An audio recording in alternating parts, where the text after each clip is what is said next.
escreveu dessa maneira, por que as profecias estão dispostas desse jeito. Então, nós percebemos de cara uma coisa muito comum, muito fácil de se perceber num texto profético. 95% da profecia não se entende como se lê, certo? Se você pegar um livro profético qualquer, você provavelmente vai cair em alguma parte que você não vai entender de cara. Você vai achar que aquilo é...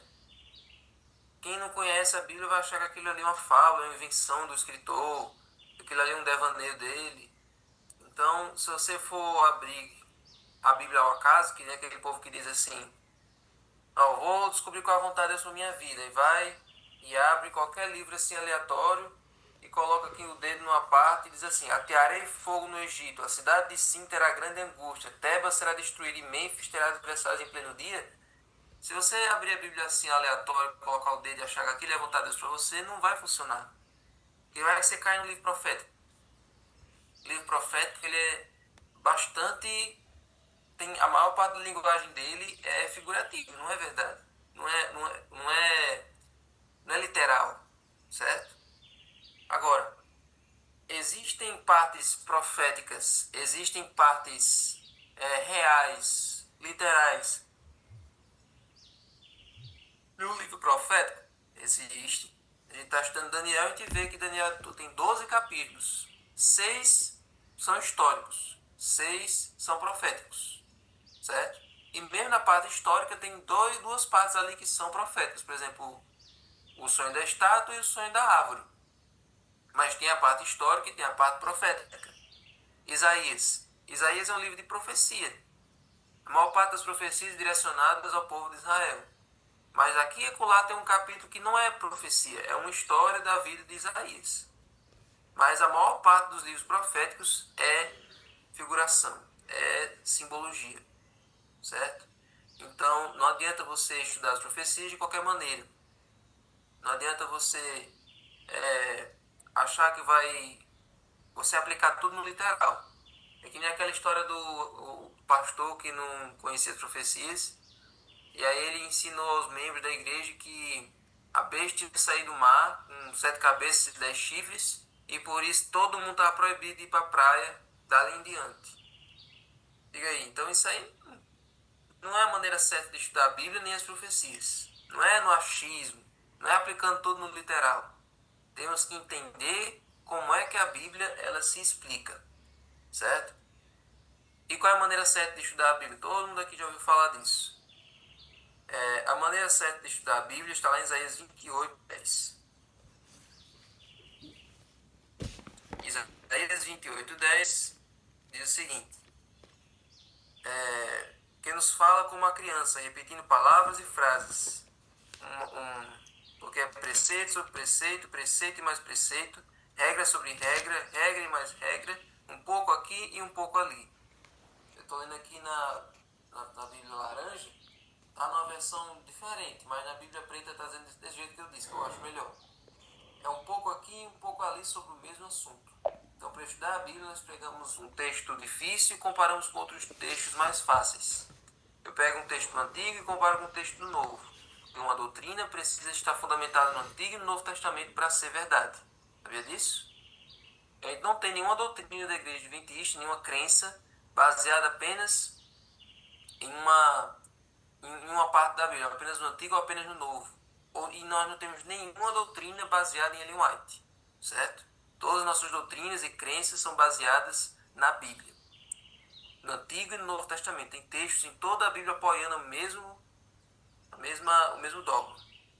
Então a profecia é do mesmo jeito. Para você entender uma profecia, você tem que pegar textos ao longo da Bíblia que falem sobre aquele significado daquele símbolo. Então nós vamos descobrir isso aí. Agora, por que foi escrito na linguagem profética? Por que não foi escrito de forma literal? Porque o contexto em que as profecias foram escritas, gente, o contexto em que os profetas escreveram, geralmente era no contexto de perseguição, era no contexto de prisão, era no contexto de isolamento. Então, João escreveu o livro do Apocalipse na ilha de Patmos. Daniel escreveu o livro de Daniel no Império Persa. Não foi em condições confortáveis, em condições favoráveis. Não era na terra de Israel, não era gozando de plena liberdade. Não. Eles escreveram isso estando cativos, estando prisioneiros, estando em uma terra estranha, certo? Então imagine se João, por exemplo, na ilha de Patmos, escrevesse sobre o Império Romano, falando mal do Império Romano, nas cartas, né, nas partes do livro do Apocalipse, e os soldados romanos, quando pegassem aqueles escritos dele, aqueles pergaminhos, vissem ele falando daquele jeito, não ia chegar, as cartas, os pergaminhos de João, não iam chegar ao destino e não iam chegar até nós. Os romanos iam acabar com aquilo ali, que ia pensar que eles estavam criando ali uma rebelião, fazendo uma agitação ali entre os seguidores dele do outro lado. Então, por isso que as profecias não eram escritas de forma literal. Mas, gente, os símbolos das profecias, eles não são tão difíceis assim. Às vezes, pelo próprio contexto, você tem como saber o que é. E os símbolos, para nós, parecem muito estranho, mas para as pessoas, para quem que receberam esses símbolos pela primeira vez, no tempo de João, no tempo de Daniel, esses símbolos eram bastante comuns, sabe? Eles eram bem ligados a coisas que eles conheciam no dia a dia. Para nós, hoje, tem vários símbolos que ficam um pouco assim datados na nossa mente. Isso não faz muito sentido. São objetos, são ícones muito antigos, que eram atuais na época de Daniel e de João, certo? E lembre-se, tem muitas formas, muitos símbolos que são apresentados, que é apenas a forma como o profeta entendeu aquela imagem. Apareceu uma imagem para ele, apareceu uma figura para ele, e ele não conseguiu descrever em outras palavras, ele arranjou o mais parecido com o que ele conseguiu descrever. Entendeu? Então, tem muitas, por exemplo, a imagem que a gente tem de anjo. Um homem, compridas, loiro, né, que tem muita gente que imagina que o anjo é loiro, e com asas. Asas de pombo, asas de pássaro. Essa é uma imagem que a gente tem das imagens, das figuras, e é a maneira como nós conseguimos visualizar isso, por causa dos textos da Bíblia. Mas vai que quando a gente for para o céu, a gente vai descobrir que os anjos são totalmente diferentes. Não tem nada a ver com a imagem que a gente criou a vida toda. Entendeu? Então, gente, as profecias não foram escritas de forma literal para elas poderem ser preservadas até os dias de hoje. Agora, eu vou falar para vocês de 3 formas de entender as profecias. 2 são erradas e uma é a verdadeira, que é a maneira como nós usamos. Essa primeira forma, gente, chamada de preterismo, é uma que muitos estudiosos usam e eles aplicam todas as profecias da Daniel, Apocalipse, né, as profecias principais, eles aplicam essas profecias todas para o passado. Ou seja, não tem nenhuma profecia para o presente e não tem nenhuma profecia para o futuro. Todas já se cumpriram no passado. Não adianta você criar expectativa com relação a coisas do futuro, né, volta de Jesus, né, milênio, nova terra. Não precisa você criar expectativa com relação ao futuro, porque tudo já se cumpriu no passado. Essa é a primeira linha de pensamento. A segunda é o futurismo. Ele pega todas as profecias e diz, olha, nenhuma se cumpriu ainda. Certo? Pode criar expectativa, pode ficar animado, porque tudo vai se cumprir no futuro. Não tem nada no presente, nada aconteceu no passado. No passado, pode esquecer o passado não tem nada demais. Tudo é no futuro. Tudo é para depois. Então, essas 2 linhas de pensamento, gente, são totalmente descartáveis. As profecias, elas têm profecias que já se cumpriram, que estão se cumprindo e que vão se cumprir. E é por isso que o Adventista do sétimo dia, ele usa um terceiro método chamado de historicismo. Historicismo faz com que a gente entenda que tem profecias que se cumpriram no tempo da Bíblia, que estão se cumprindo nos dias de hoje e que tem profecias que ainda vão se cumprir no futuro. Então você está vendo aí, né, uma imagem da história, digamos assim. Egito, Babilônia, dias atuais e um futuro apocalíptico. Certo? Então, as profecias do Apocalipse e de Daniel, elas têm profecias já cumpridas e profecias que estão se cumprindo no presente e que vão se cumprir no futuro. A gente aplica a profecia na história, a gente estuda a Bíblia com a história, certo? Então, você vê que todas as aplicações dos símbolos que a gente faz é sempre a personagens históricos. Nabucodonosor existiu, Ciro existiu, Dario existiu, Grécia foi um império que existiu, Alexandre o Grande, Roma foi um império que já existiu. Então, Egito foi um império que existiu. Todos esses personagens, todos esses impérios, esses reinos, são reinos do passado, não existem mais hoje. Esses reinos não existem mais hoje. São impérios que já venceram, que já se acabaram, que já viraram poeira. E tem profecias para os dias atuais também. E tem profecias como as do futuro, como a volta de Jesus, uma nova terra, uma restauração de todas as coisas. Tudo isso é para depois, para o futuro. Então esse é o método, historicismo.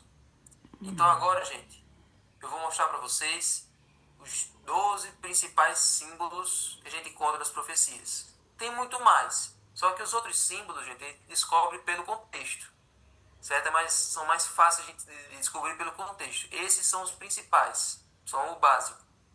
Se você descobrir esses, os símbolos, os demais símbolos, você vai compreender de acordo com a situação, certo?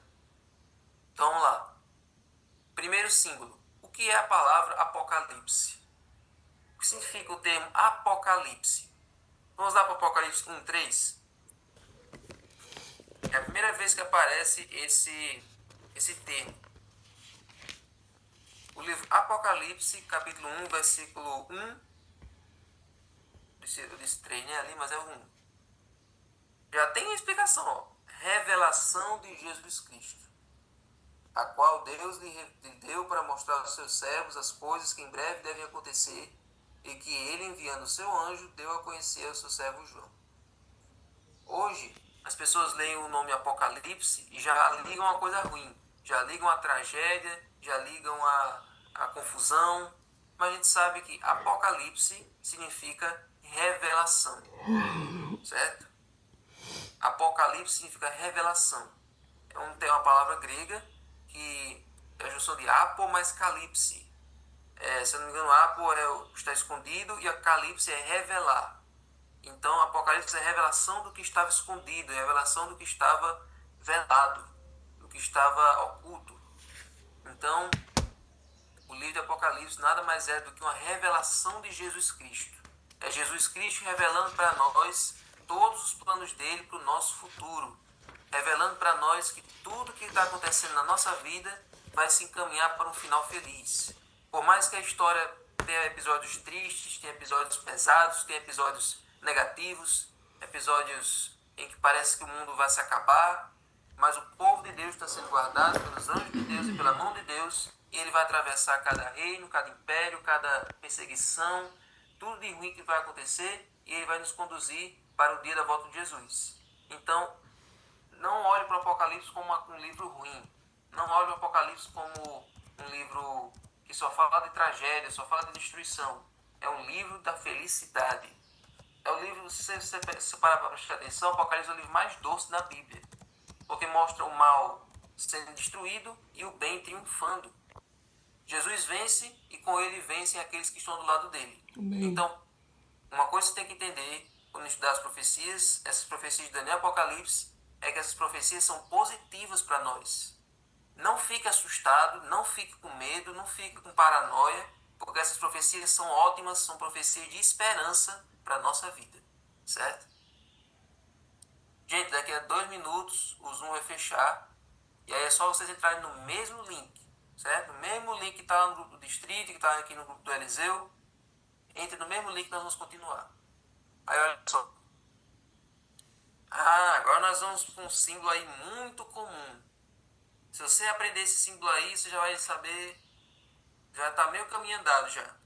Daniel 7, 17 e 23, diz assim, ó.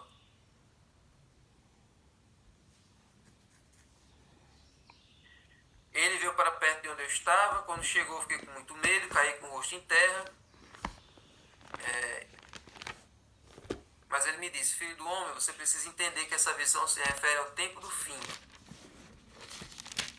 peraí, li o capítulo errado. 7, 17 e 23 diz assim: estes grandes animais, que são quatro reis que se levantarão da terra.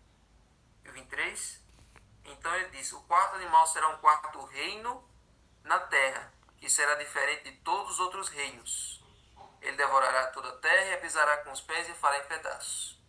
Então, gente, animal em profecia representa o quê? Um rei ou um reino. Aprenda isso. Pode significar tanto um rei, uma pessoa, como um reino. É mais como um reino, certo? Um império, um reinado que já existiu, certo? Toda vez que você viu um animal, representa um rei ou um reino, certo? Então, quando fala besta de 7 cabeças e 10 chifres, é um reino.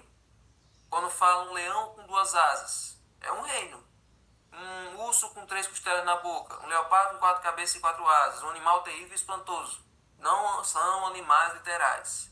Representam reinos que já existiram. Pronto, acabou. Acabou toda a preocupação. Não tem para que ficar com medo das profecias. É isso aí. É só um símbolo. Vamos abrir de novo. Não tem problema, vamos abrir de novo, certo?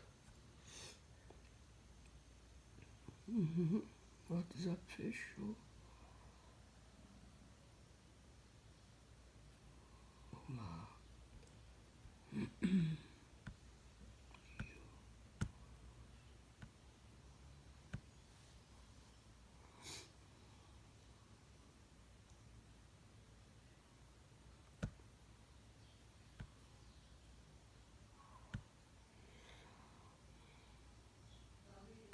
As pessoas saem. Não é por causa do link não saber entrar de novo, não. É porque tem umas pessoas que precisam sair nesse horário. Se for no Meet, as pessoas vão sair do mesmo jeito. Não existe dificuldade nenhuma em clicar no link de novo. É porque tem umas pessoas que precisam sair. Elas vêem depois no canal, não se preocupe não. Tem algumas pessoas que precisam sair. Então tem que fazer alguma estratégia para, não sei, começar a decidir. A estratégia seria começar mais cedo. Mas depende se a maioria concorda. Mas as pessoas que levam criança para a escola, tem que preparar café da manhã, deixar a criança. Alguns irmãos têm que sair às 6 horas, 6h10 no máximo. Vai.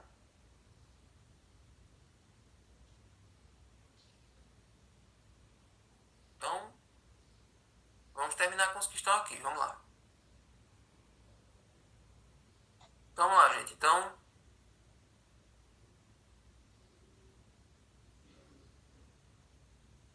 deixa eu ver se tem aqui. Ainda tá aqui. Pronto, dá certo. Vamos lá. Então, animal representa rei ou reino. Ficou claro para vocês? Pronto. Então, toda vez que você vê uma profecia que tem isso, é só você aplicar da maneira certa. Aí, alguns desses animais vêm com uns apetrechos. Vêm com um detalhe a mais. Por exemplo, tem animais que vêm com chifre. O chifre não está lá por acaso. Não é o chifre que você está pensando. Certo? Tem pessoas que têm chifre, mas não representa nada, não quer dizer nada.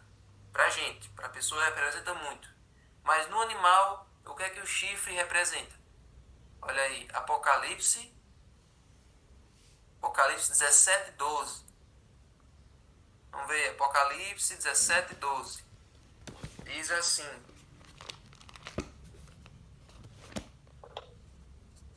17:12 fala o seguinte: os 10 chifres que você viu são 10 reis que ainda não receberam rei, mas recebem autoridade como reis, como a besta durante 1 hora.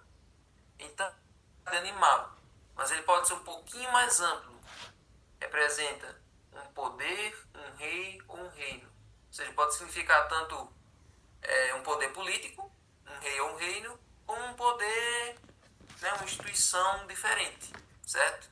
Então, poder, rei ou reino. Então, animal e chifre tem quase o mesmo significado, só que chifre tem esse que a mais, que pode ser uma instituição. Não precisa ser uma instituição política, um rei ou um rei, pode ser uma instituição qualquer, uma instituição de grande porte, certo? Que tem influência. Então, animal e chifre, vocês já entenderam. Próximo símbolo. Um dia. É bom. As profecias têm muito esse negócio de prazos, de períodos de tempo. Então, quando aparecer dia para nós, quando aparecer dia numa profecia, um dia profético representa quanto no literal? Ezequiel, acho que está cobrindo aí o texto, né? Ezequiel 4, versos 6 e 7. Ezequiel 4, 6 e 7 diz o seguinte, ó. Quando você tiver cumprido esses dias, deite sobre o seu lado direito. Você levará sobre si a maldade da casa de Judá durante 40 dias. Um dia para cada um, certo? Então aqui Deus disse para Ezequiel dormir de banda por 40 dias, representando 40 anos. Então em profecia, dias representam anos. Inclusive, lá em Levítico, quando Moisés manda o pessoal, os espias, irem espiar a terra, ele diz, ó, vocês foram lá por 40 dias, cada dia representando um ano da trajetória de vocês no deserto. Então, as profecias representam anos. Então, 2.300 dias. Então, 2.300 tardes e manhãs, porque na Bíblia, tarde e manhã é a mesma coisa que um dia. Certo? Isso tem lá desde Gênesis 1. Aparecer dias ou apresentar tardes e manhãs, você já pode saber que aquilo ali é falando de anos, guys. E também tem aquele outro texto que para Deus um dia é como se fossem ou melhor, que 1.000 anos para Deus fosse um dia, mas entenda que um dia em profecia representa um ano literal. Agora, quando apareceu o termo tempos, por exemplo, passou um tempo, 2 tempos, está um tempo. Quando a gente começou a estudar Daniel, eu fui para esse verso e disse, olha, lá para frente nós vamos entender o que quer dizer isso. Quando aparecer tempo em profecia, 2 tempos, 3 tempos, 7 tempos, Nabucodonosor virou bicho, 7 tempos. O que quer dizer tempos, profecia? Daniel 11, verso 13. Assim, ó.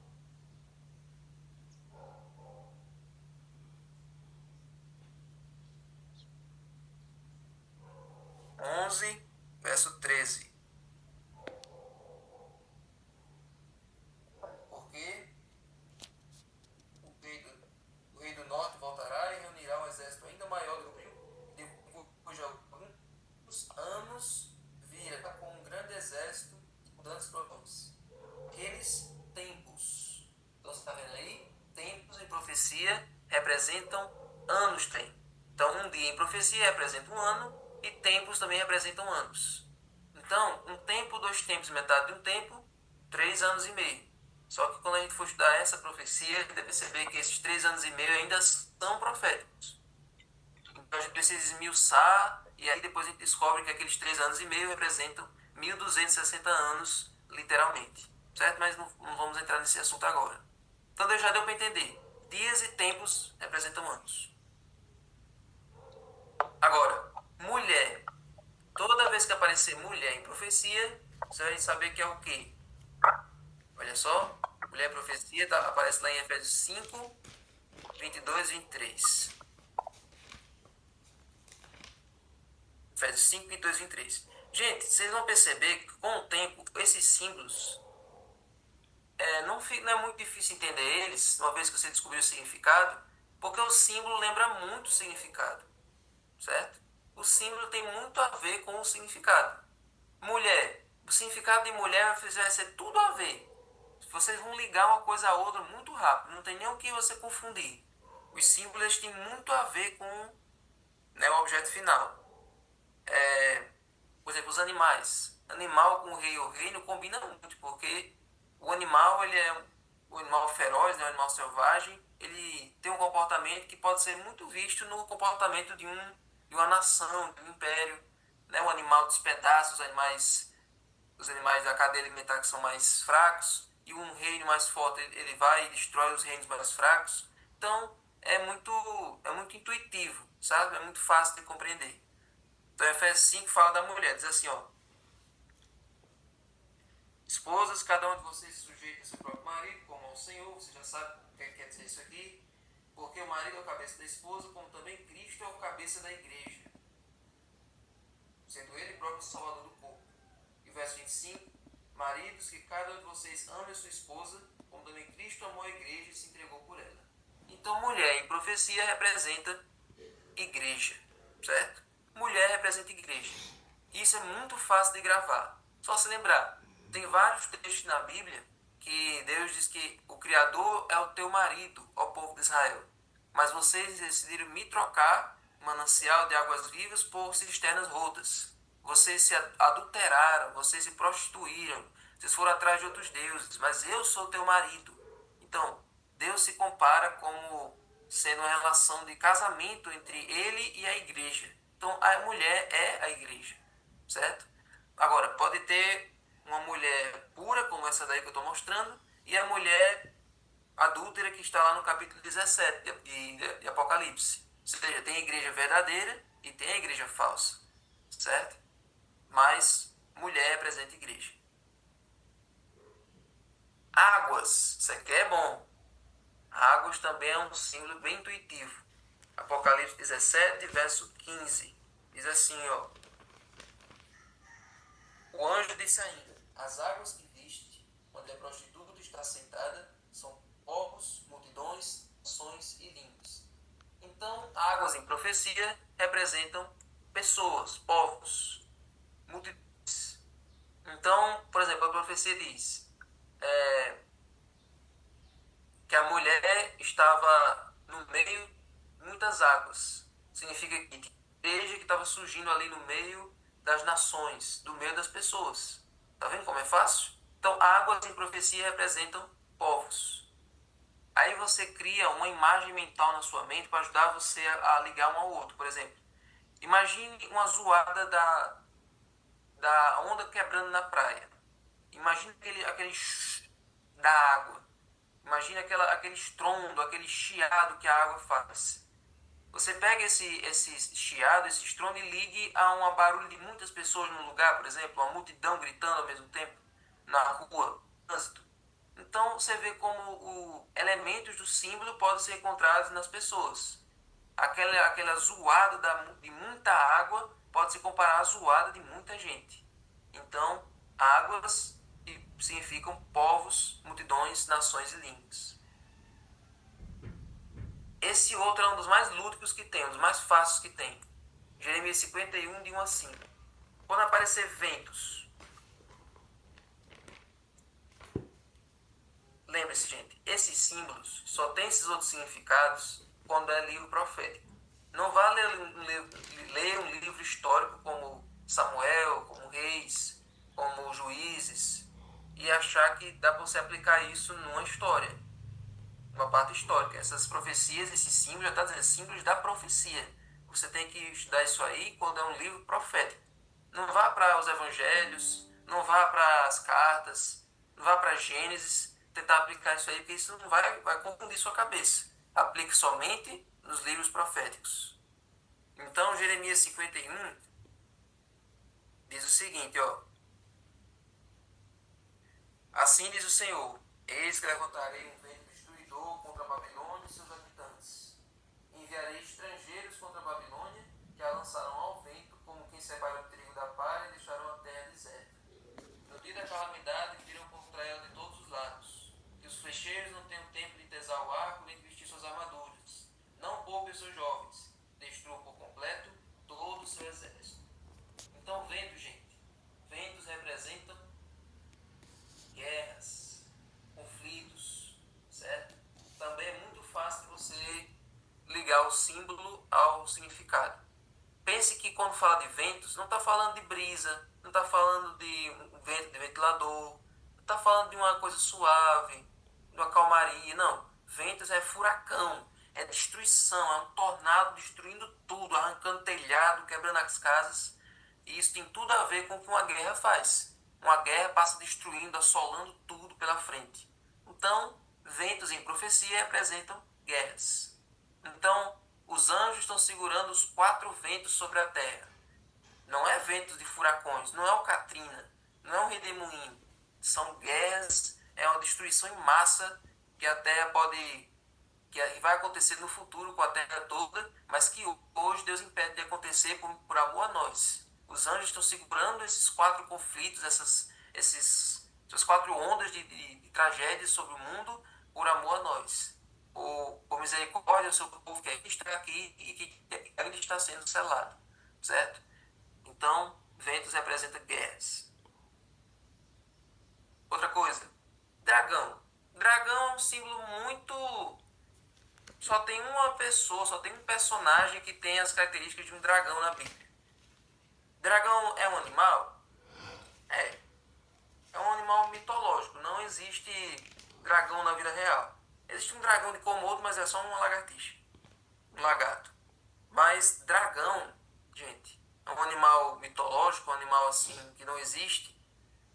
Mas ele não representa um rei literal, um reino humano. Ele não representa um poder, uma instituição humana.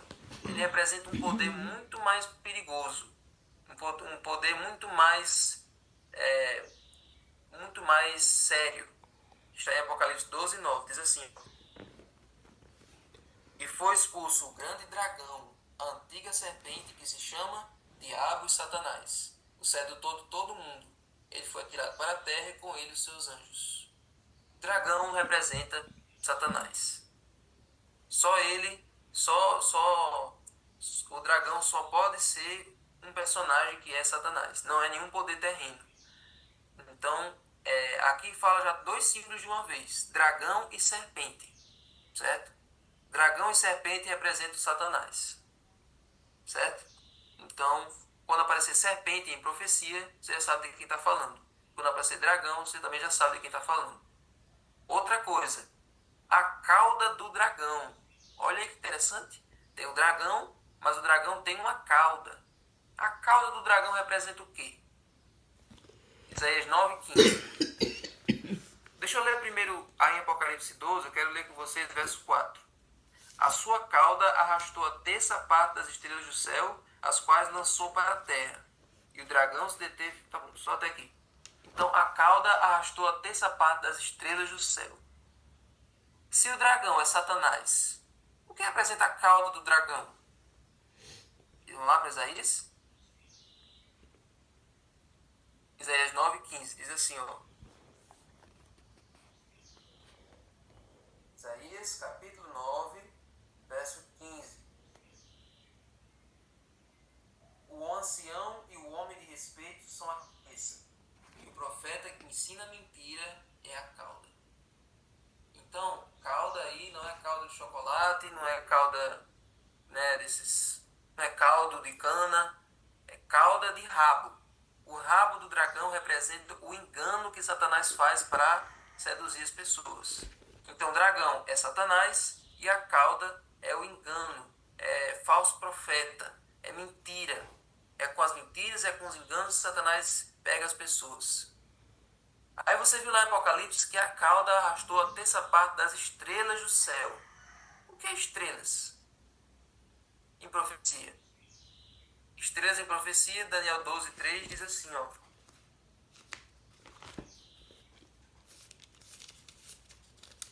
Os que forem sábios resplandecerão como o fulgor do firmamento, e os que conduzirem muitos à justiça brilharão como as estrelas, sempre e eternamente.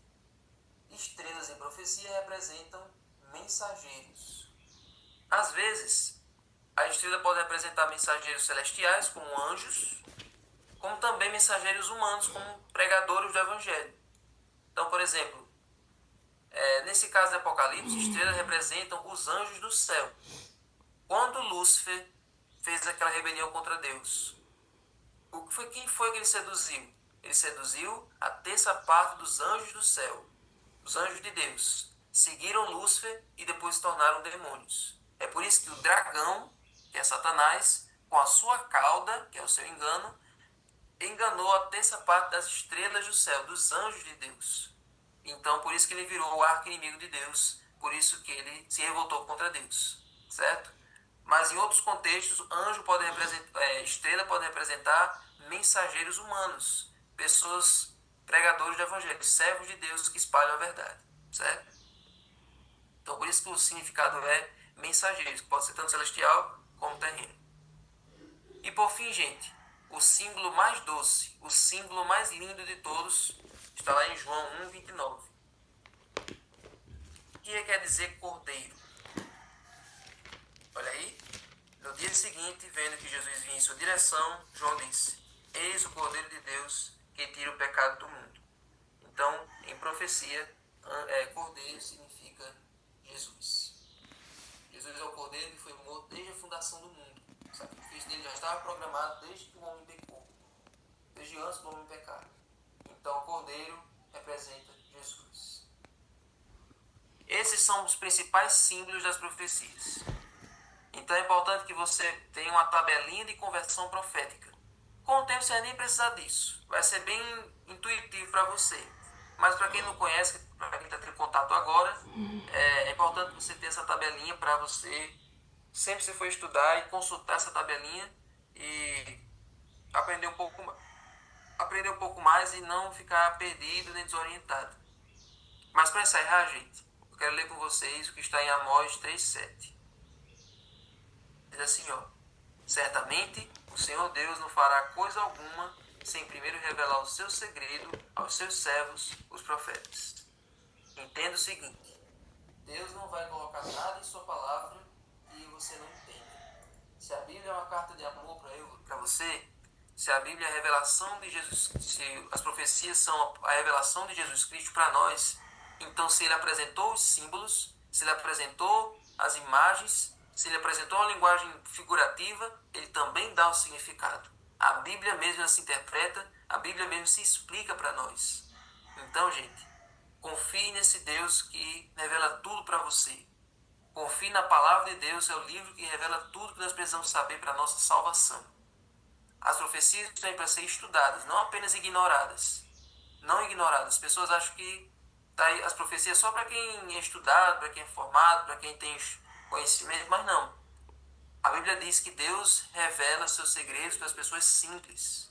Um analfabeto pode conhecer as profecias. Uma pessoa com pouco estudo pode conhecer as profecias. Porque essa palavra de Deus, a palavra de Deus é acessível para todo mundo. Então você pode conhecer, você pode explicar isso aqui, porque nós temos o dom de profecia e o espírito de profecia à nossa disposição. Amém? Amém.